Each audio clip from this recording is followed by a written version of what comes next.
আসসালামু আলাইকুম and welcome back to another video. আশা করি সবাই ভালো আছেন। তো আজকে আমরা যাচ্ছি খুলনা জেলার ডুমুরিয়া উপজেলার ভরত বাইনা গ্রামে, যেখানে একটি ঐতিহাসিক বৌদ্ধ মন্দিরের ধ্বংসাবশেষ রয়েছে এবং এটা দেখতে অনেকটা মহাস্থানগড়ের মতো। এখানে আমি আগেও একবার গিয়েছিলাম, তবে আজ আপনাদের সামনে আমি এটার সংক্ষিপ্ত ইতিহাস এবং সৌন্দর্য তুলে ধরবো। এটার মধ্যে একটা ন্যাচারাল বিউটি আছে যেটা আমাকে আকৃষ্ট করেছে এবং আপনি যদি একবার সেখানে ঘুরে আসেন তাহলে আপনাকেও আকৃষ্ট করবে। তাছাড়া এই মন্দিরকে ঘিরে অনেক আলোচনা সমালোচনা ছড়িয়ে ছিটিয়ে আছে।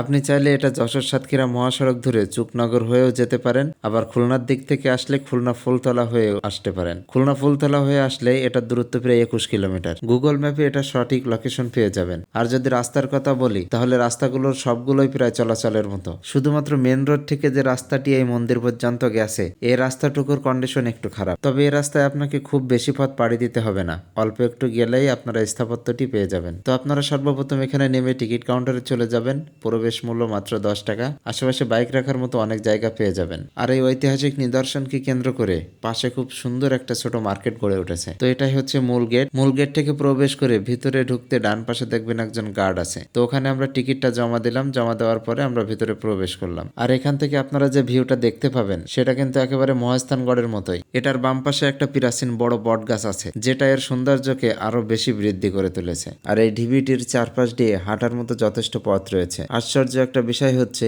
এই ঢিবিটির বিভিন্ন অ্যাঙ্গেল থেকে দেখলে বিভিন্ন রকম সৌন্দর্য উপলব্ধি করা যায়। কোনো দিক থেকে দেখলে এটা আপনাকে মহাস্থানগড়ের মতো মনে হবে, তো কোনো দিক থেকে যদি আপনি এটাকে দেখেন তাহলে আপনার মনে হবে শুধুমাত্র একটা উঁচু ছোট পাহাড়। আবার কোনো দিক থেকে দেখলে মনে হয় এটা একটা প্রাসাদ। এই মন্দিরের নির্মাণ সময়কে কেন্দ্র করেও বিভিন্ন প্রত্নতত্ত্ববিদদের মধ্যে নানান রকম মত পার্থক্য রয়েছে। কারোর মতে এটি 5ম শতকে নির্মিত, কারোর মতে এটি 3য় থেকে 7ম শতকের মধ্যে নির্মিত। স্থানীয়দের কাছ থেকে জানা যায় ভরত নামক একজন রাজাই মূলত এই মন্দিরটি নির্মাণ করেছিলেন। এই মন্দিরের ওয়ালগুলোর প্রশস্ততা দেখলে আপনি অনেকটাই অবাক হবেন। জায়গায় জায়গায় ছোট ছোট কক্ষ রয়েছে, তবে এটার মধ্যে একটা কূপও রয়েছে। স্থানীয়দের মতে এই কূপে একটা সময় যদি কোনো ভাসমান জিনিস, যেমন যদি কোনো কলা গাছ ছেড়ে দেওয়া হতো তাহলে সেটা চুকনগরের কোনো একটা নদীতে গিয়ে পাওয়া যেত। তার মানে এটা বলা যায় যে এই প্রাসাদের কূপের সাথে নদীর একটা সম্পর্ক ছিল। এখানে ব্যবহৃত ইটগুলো আপনাকে অবাক করে দিবে। এই ইটগুলো বিভিন্ন রকমের এবং বিভিন্ন আকৃতির। একেবারে চূড়ায় উঠে এটার চারিপাশে তাকালে এটা সৌন্দর্য যে কতটা সেটা খুব সহজে উপলব্ধি করা যায়। 1922 সালে সর্বপ্রথম ভারতের প্রত্নতাত্ত্বিক জরিপ বিভাগ কমিটি সংরক্ষণ করেন। হিউয়েন সাং এর নাম আমরা হয়তো অনেকে শুনেছি,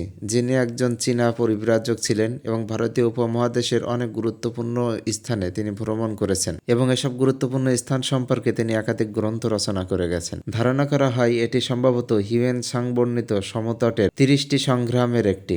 স্থানীয়দের তথ্যসূত্র অনুযায়ী অতীতে এটার উচ্চতা আরো অনেক বেশি ছিল, কিন্তু ভূমিকম্পের কারণে এবং বিভিন্ন প্রাকৃতিক দুর্যোগের আঘাত হানায় এটা অনেকটা ডেবে নিচের দিকে নেমে গেছে। এখান থেকে কিন্তু বেশ কিছু প্রত্নতাত্ত্বিক নিদর্শন উদ্ধার করা হয়েছিল। তার মধ্যে পোড়ামাটির বিভিন্ন বাসনপত্র, কয়েকটি মূর্তি, প্রদীপ সহ পূজায় ব্যবহৃত বিভিন্ন তৈজসপত্র পাওয়া যায়। এগুলো বর্তমানে খুলনা জাদুঘরে সংরক্ষিত আছে। তবে আমার মতে যদি এখানে ছোটখাটো একটি জাদুঘর করে সে জাদুঘরে রাখা হতো তাহলে হয়তো এখানে দর্শনার্থী যারা আসতো তারা সেগুলোকে উপভোগ করতে পারত। অবশেষে বলতে চাই এটা একটা ফ্রেন্ডলি জায়গা যেখানে আপনি আপনার ফ্যামিলি নিয়ে ঘুরতে যেতে পারেন। বিকাল টাইমে একটু কোলাহল বেশি থাকে, তবে আপনি যদি সকালের দিকে যেতে পারেন তাহলে একটা নিরিবিলি পরিবেশ এনজয় করতে পারবেন। তো আজ এই পর্যন্তই। ভালো থাকবেন সবাই। দেখা হবে, কথা হবে কোনো একটা নতুন ভিডিওতে।